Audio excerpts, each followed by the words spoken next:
nag-resign ka na, tapos ka na rin sa exit clearance. Pero mahigit 30 days na ang nakakaraan, ang sagot pa rin ng HR sa'yo ay hindi pa available ang final pay mo. Pwede ba yon? Ako si Attorney Adrian Antaso, isang profesor, unionista at abogadong manggagawa. Tara, pag-usapan natin ang iyong final pay. Hindi dapat nade-delay ang pag-release ng final pay.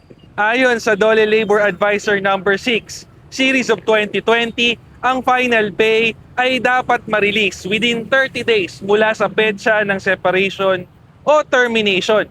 Maliban na lamang kung may mga favorable company policy, individual agreement at collective bargaining agreement.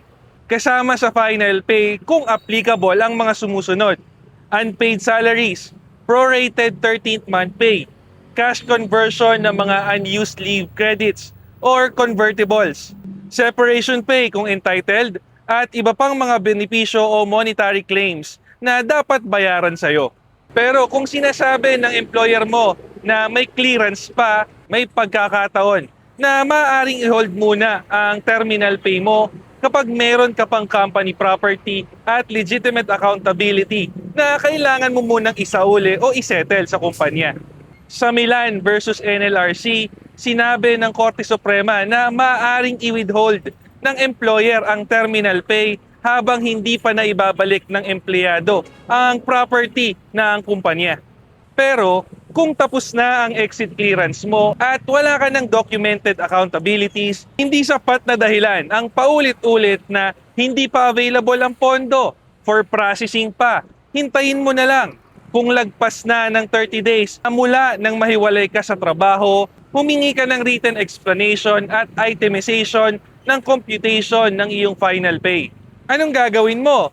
Una, mag-email or magpadala ng demand letter sa HR at ilagay mo ang date ng iyong resignation or separation, date na natapos mo ang iyong clearance, proof na cleared ka na, request for itemized computation, demand for definite date of payment.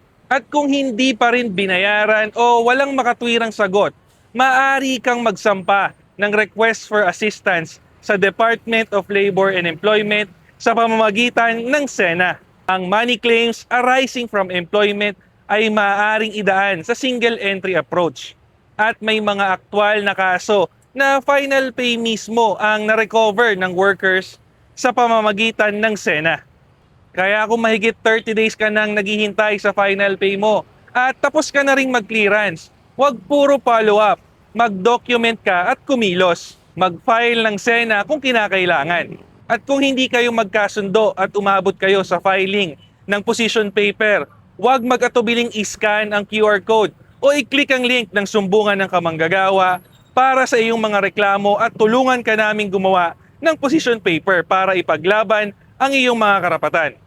Andito ang Batas Manggagawa at Kamanggagawa Party List, handang samahan ka sa iyong laban hanggang dulo. I-like at i-share din ang video na ito sa iyong kapwa kamanggagawa para malaman din nila ang kanilang mga karapatan. I-follow din sa Facebook, TikTok, YouTube at Instagram ang Abogadong Manggagawa para malaman ninyo ang inyong mga karapatan. Dahil ang perang pinaghirapan mo ay hindi pabor ng kumpanya, ito ay iyong karapatan. Kaya muli, laban manggagawa!